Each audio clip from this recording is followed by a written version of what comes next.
ChannelEye Rupavahini. I'm Movin Hettiaranchi, joined together with Dulanjali Anand. At first, a look at the headlines. Sri Lanka to receive another 300 million yuan worth of financial assistance from China. A relief allowance for low-income earning families in the face of the economic crisis.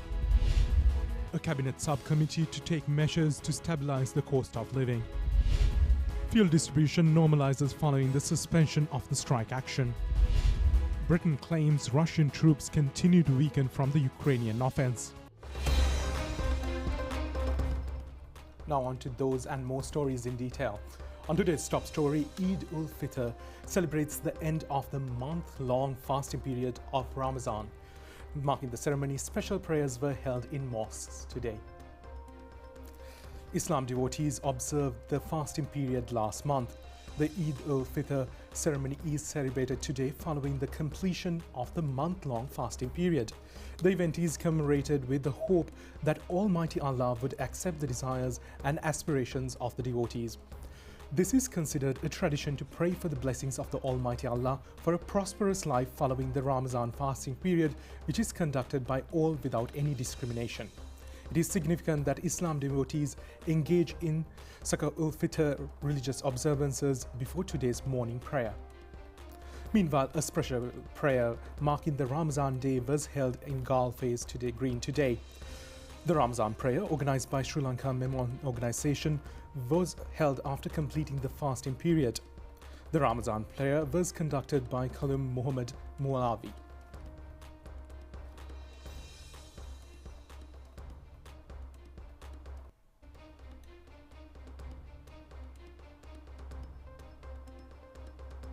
Meanwhile, many Ramadan Day prayers were conducted in every mosque in the country today.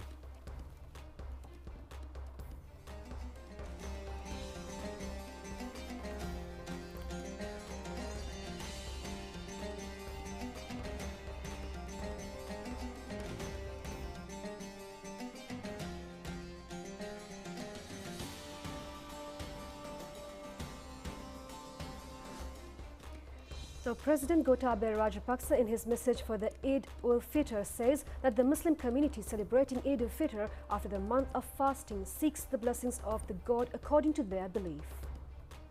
In his message for Eid-ul-Fitr, the President conveyed his wishes to all Muslim devotees to attain the spiritual healing they seek. Ramadan is one of the most important festivals in the Islamic religious calendar. The Muslim community is expected to receive a mental stimulus to practice good deeds every day according to the religious principles of Allah. Cultural relations among them through harmonious meetings, collective compromise, sacrifice, redemption from evil, practice of goodwill during the Ramadan period lead to social progress. Such exemplary practices should be spread among all the people. The philosophy of all theologians is based on the principle of salvation. Accordingly, the President has said that the celebration of Ramadan in Islamic philosophy, including other beliefs of the religion and adhering to the message given by these teachings and applying that message for the betterment of the society, lead to the development of mutual understanding. It affirms interreligious socio-cultural understanding, the message further cited.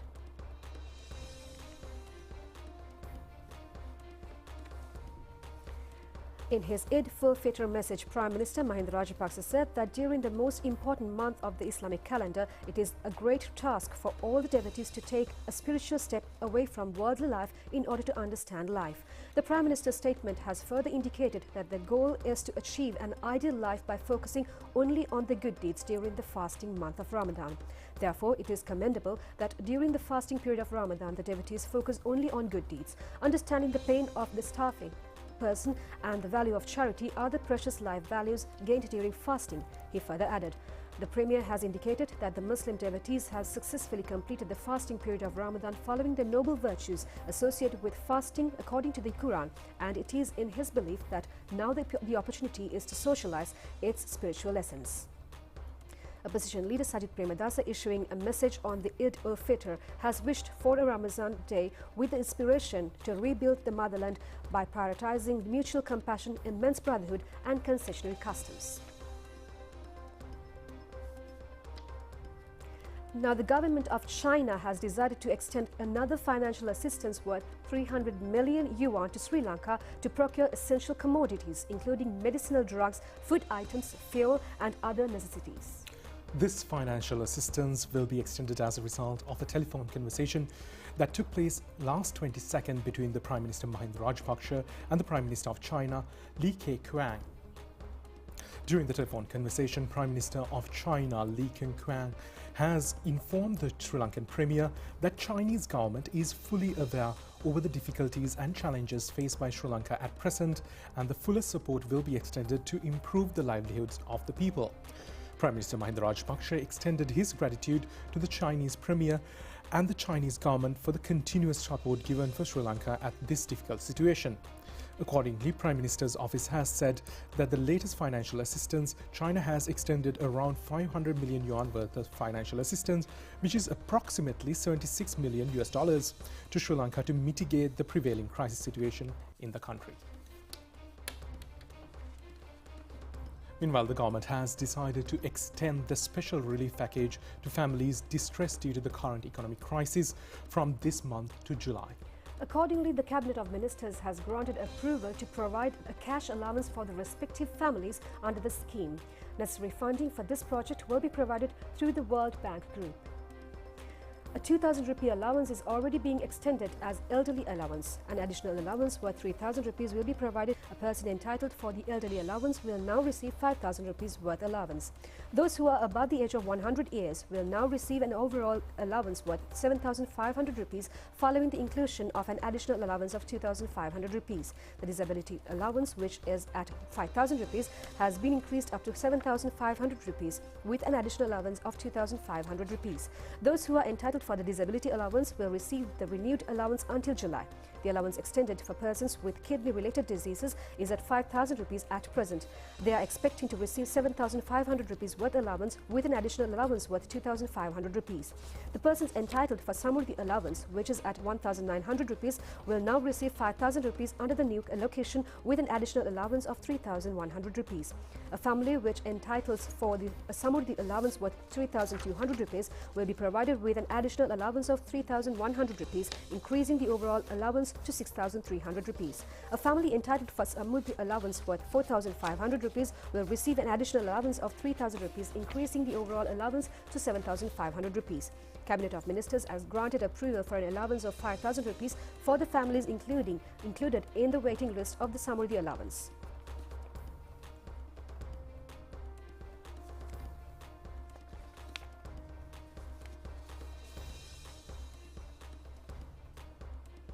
Minister Shehan Semasinghe said that the relief will be provided for 3.34 million family units at a cost of 13,364 million rupees for the next 3 months. He said that the World Bank Group continues to assist financially and provides technological assistance to the country to provide this allowance for the affected families under the economic situation and to rebuild the economy. Accordingly, he said that $167 million will be allocated to provide the additional allowance for the financially deprived families. ලෝක බැංකුව විසින් ලබා දෙන මේ මූල්‍ය පහසුකම් සහ තාක්ෂණික පහසුකම් භාවිතා කරලා මේ කටයුත්ත සිදු කරන්න බලාපොරොත්තු වෙනවා. ඒ අනුව ඇමරිකානු ඩොලර් මිලියන 167ක මුදලක් මේ මාස 3ක කාලය සඳහා මේ මම කියපු කණ්ඩායම් වලට මේ අමතර දීමනාව ලබා දෙන්න අපි කටයුතු කරනවා. An inquiry was made over the issues pertaining to the payments required to be made for the education of students abroad. Minister Nalaka Godaheva said that considering the issues pertaining to the payments required to be made for the education of students abroad, the central bank governor decided to direct the banking system to make the necessary payments on the grounds of humanitarian requirements. Now, the Cabinet of Ministers has decided to appoint a subcommittee to provide the necessary policy and practical solutions to keep the cost of living stable. The subcommittee is chaired by the President and comprised of the Prime Minister, Ministers and State Ministers. The Cabinet of Ministers has decided to appoint a subcommittee to study the contents of the report and make appropriate recommendations. The Cabinet of Ministers decided to appoint a committee consisting of legal experts under the chairmanship of the President's Council, Ramesh De Silva, to draft a new constitution on September 9, 2020. The preliminary report of the committee was submitted to the President on April 25th.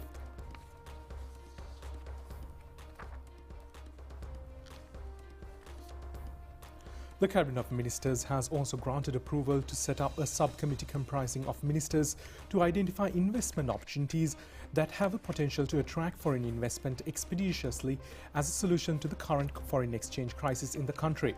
The committee will be headed by Minister Lanka Godaheva.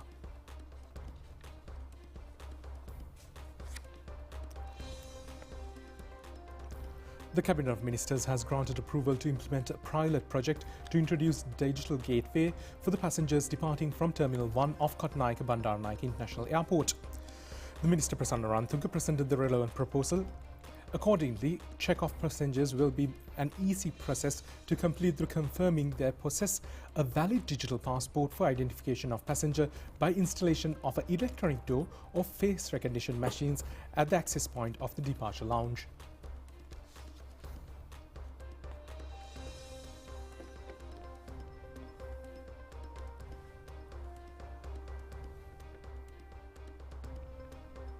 Cabinet of Ministers granted approval for the proposal presented by Prime Minister Mahinda Rajapaksa to declare late Nadungamuye Raja as a national heritage, considering the invaluable service and contribution rendered by the tasker for carrying the casket of pageant of the Temple of the Tooth for 13 times from the year 2005 to year 2021. The fuel distribution activities resumed this morning after the Lanka Petroleum Private Tanker Owners Association decided to suspend the strike action. Meanwhile, Minister Kanchana Wijesekara said that approval has been granted to purchase fuel from another 4 oil tankers in the future under a $200 million worth short-term credit loan facility. The Sri Lanka Petroleum Private Tankers Owners Association decided to call off the strike action after reaching an agreement with relevant stakeholder to increase the transport charges by 30%. Accordingly, Bowsers were seen queued in front of the Kolonnawa terminal to obtain fuel this morning.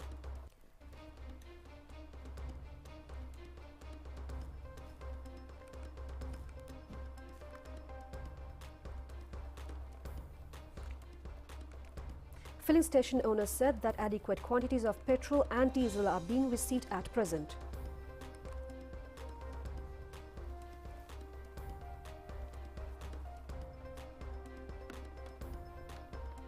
Minister Kanchana Wijesekara said that adequate quantities of fuel are available in the country until another stock of fuel are expected to be arrived in the country in future. Speaking at the media briefing held to announce his cabinet decisions today, the minister made remarks over the acquisition of required fuel to the country in future.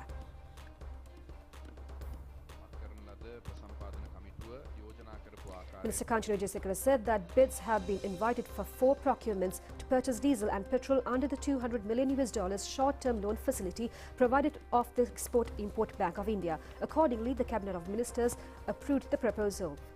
Meanwhile, Minister Kanchana Wijesekara in a tweet said that the Ceylon Electricity Board has informed over a technical fault in the 270 megawatt generator at the Nurachole power plant. Reports have indicated that repairs of the generator are currently underway and the relevant work will be completed within a period of 5 days. The minister has further indicated that necessary measures will be taken to manage the power supply without prolonging the power interruptions through the operations of terminal and hydro power plants. The power supply will not be interrupted today due to the Ramasan Day festival, and a power interruption of 3 hours and 20 minutes will be in place in zones from A to L and P to W tomorrow. World Tuna Day falls on May 2nd. Tuna fish is globally popular for its healthy and tasty meat.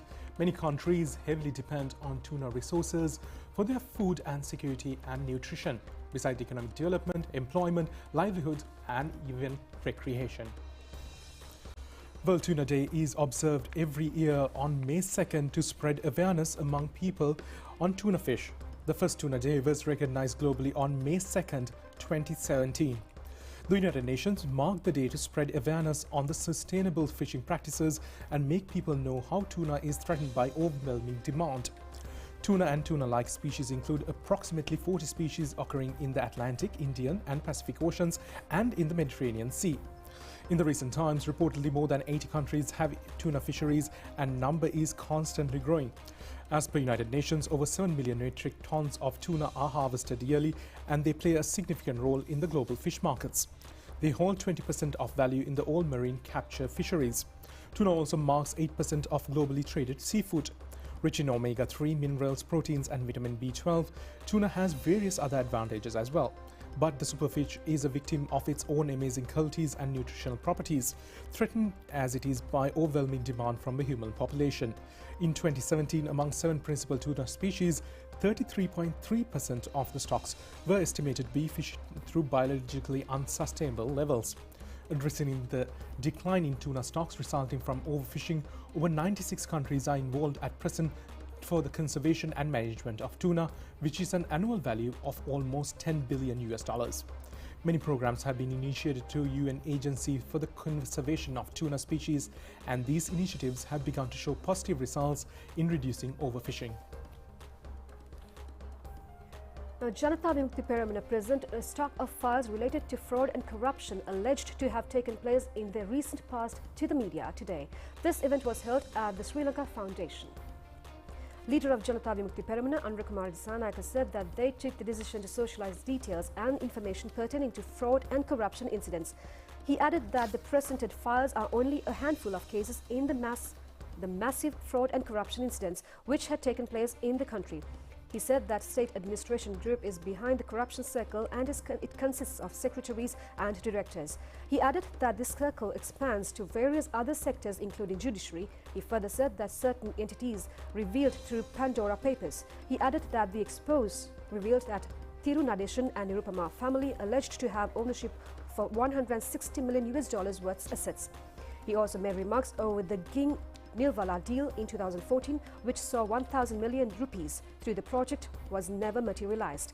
He also added that the issue pertaining to irregularities related to Central Cultural Fund under 146 expenditure heads. He said the relevant expenditures had been carried out without any approvals, and direct evidence suggests that these irregularities were carried out under the directives of former Minister Sajid Premadasa. Therefore, he pointed out that nearly 3 billion rupees worth financial fraud had occurred through these irregularities. He also shared remarks over a case pertaining to the alleged misuse of a defender which had been used by 2 former ministers. He added that the investigation report has indicated that the vehicle parts had been removed when handing over the relevant vehicle. The 6th Executive President's Office has issued a special statement over a statement made at the media briefing organised by the Janata Vimukti Peramana, an anti-corruption voice organisation at the Sri Lanka Foundation. During the media briefing, the convener of the Corruption Voice organisation, Vasantha Samarasinghe, has alleged that a portion of the central bank bond scam fund had been given to the then President Maithripala Sirisena and his family members. The 6th Executive President's Office has vehemently rejected this allegation levelled by the convener of the anti-corruption voice organisation, Vasantha Samarasinghe. The officer has further indicated that all necessary measures will be taken against this hate speech for making allegations on innocent without any basis and solely for political gains.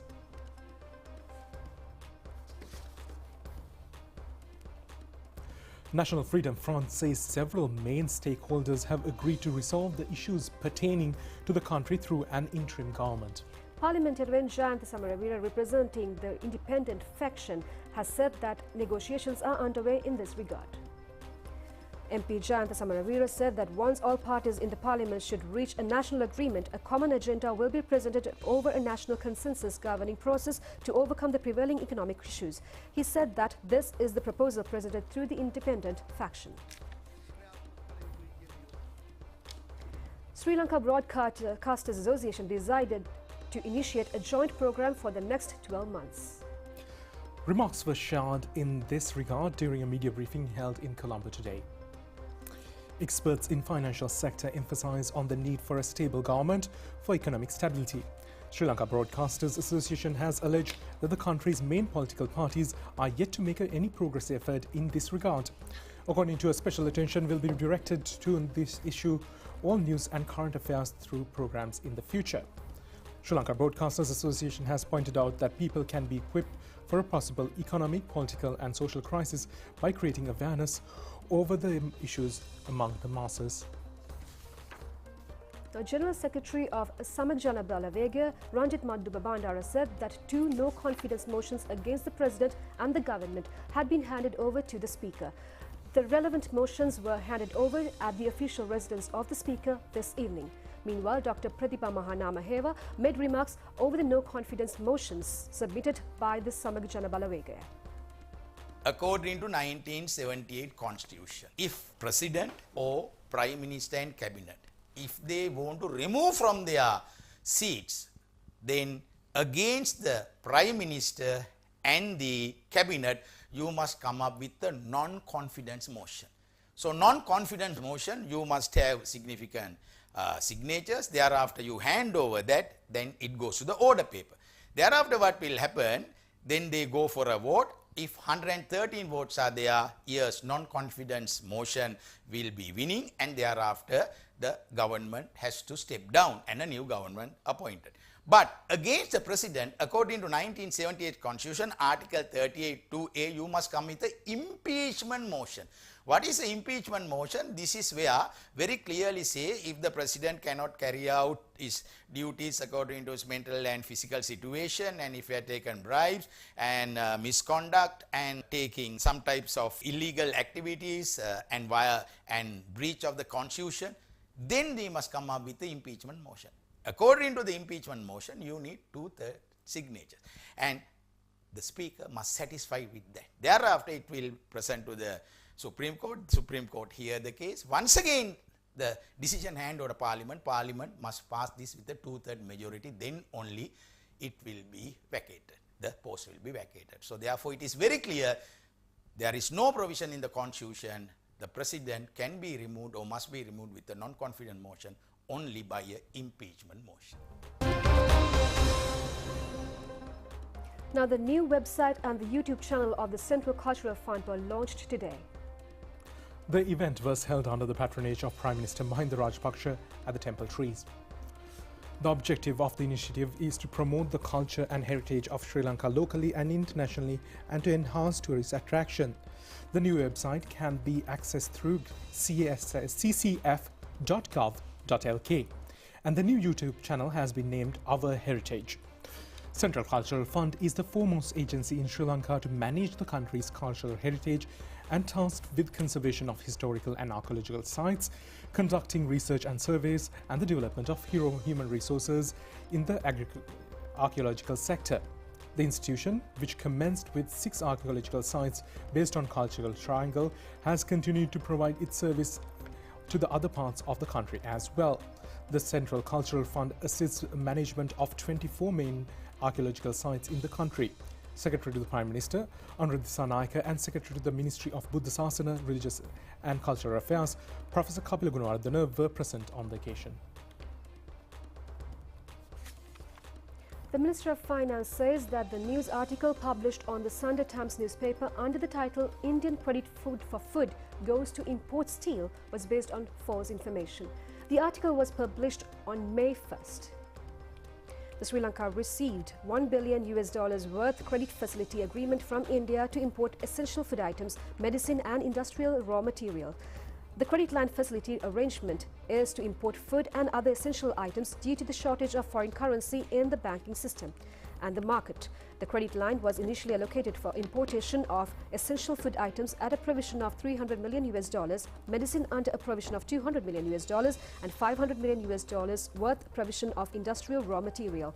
However, the ministry has indicated that the allocations were reviewed again for different subcategories based on the current needs, prioritizing essential food items, medicine, fuel and LP gas. Accordingly, the Finance Ministry has dismissed the news article published under the title Indian Credit for Food Goes to Import Steel as false information.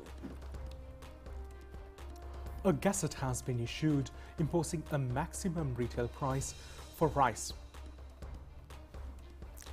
Accordingly, a maximum rate of 220 rupees has been imposed for a kilogram of local white and red nadu rice. The maximum rate for kilogram of local white and red samba is 230 rupees. Meanwhile, 260 rupees is the maximum price for a kilogram of local kiri samba.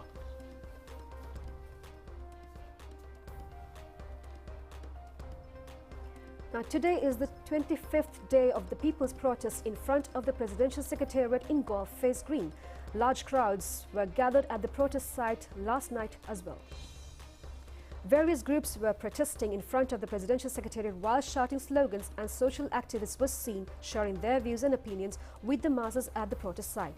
Correspondents have indicated that dialogues on legal aid, musical programs and various other initiatives were held at the protest site.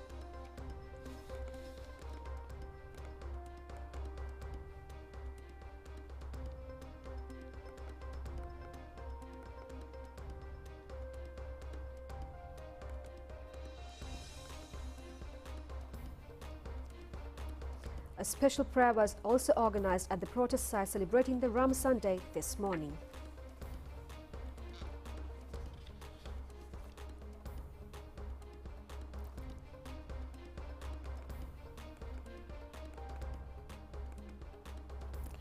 The Met Department says showers or thunder showers will occur at times in Western and Sabaragamuwa districts and in Galle and Mathura districts. Fairly heavy showers above 50 millimeters may occur in several areas in Sabaragamuwa province and in Kalathura, Galle and Mathura districts. Showers or thunder showers may occur in several places in central, Uva and eastern provinces and in Hambantota district during the evening times. Several spells of showers may also occur in coastal areas of Puttalam district as per the Met Department.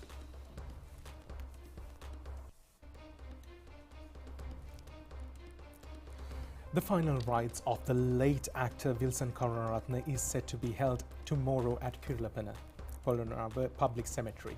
He passed away while receiving treatments at the Kalabowila Hospital this morning. He was 79 years of age at his demise. Born on October 28, 1942, Wilson Karunaratne entered into Sri Lankan cinema in the year 1974 with the film Hadavathanatho. With a record number of portrayals of villain characters in cinema, he was renowned for his action sequences as a stuntman. He was the most popular stunt actor in the 70s, 80s and the 90s Sri Lankan cinema. He had also acted in many films including Hadavathanatho, Jeevanaganga, Saradiyal Geputa and Ko Haturo. The remains of the late Wilson Karunaratne are laid at the private funeral parlour in Borella, and the final rites will take place at 3 p.m. tomorrow. That's all the news we have on local news. Stay tuned for international stories coming up after this break.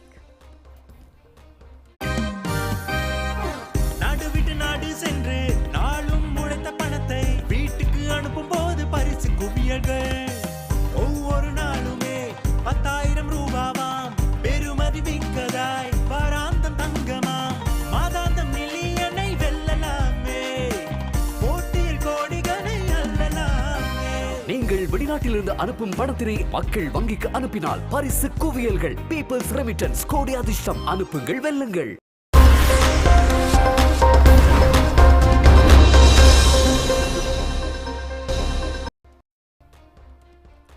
Now on to foreign news. We are looking at the situation in Ukraine. Russia has said that it is attacking offensive positions adopted by the Ukrainian troops in Mariupol's sweeping Azovstal steel plant and the last stronghold of the Ukrainian fighters. Meanwhile, a convoy carrying more than 100 civilian evacuees from Mariupol have reached government-controlled area. The head of the International Committee of the Red Cross ICRC in Ukraine says that an unknown number of civilians remain trapped in Mariupol and surrounding areas. Russian forces are fighting to control strategically important port city of Mariupol since the beginning of the war. Russian forces are shelling and bombing offensive positions adopted by Ukrainian troops at the sprawling Soviet-era Azovstal steelworks in Mariupol. A spokesman for the country's defense ministry says Russian army units and fighters from the self-proclaimed Donetsk People's Republic using artillery and aircraft to destroy the offensive positions.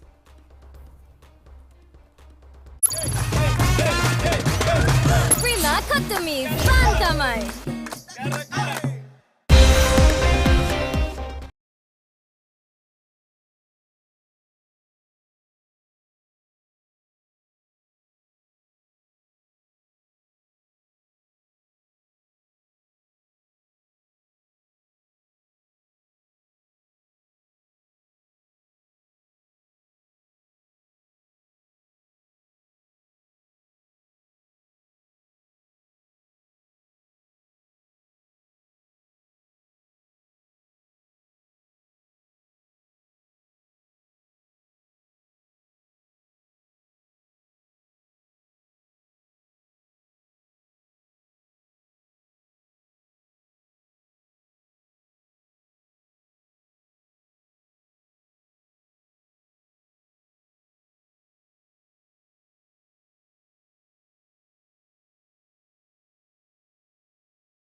That's it for tonight's English News telecast. Thank you for joining us. Good night.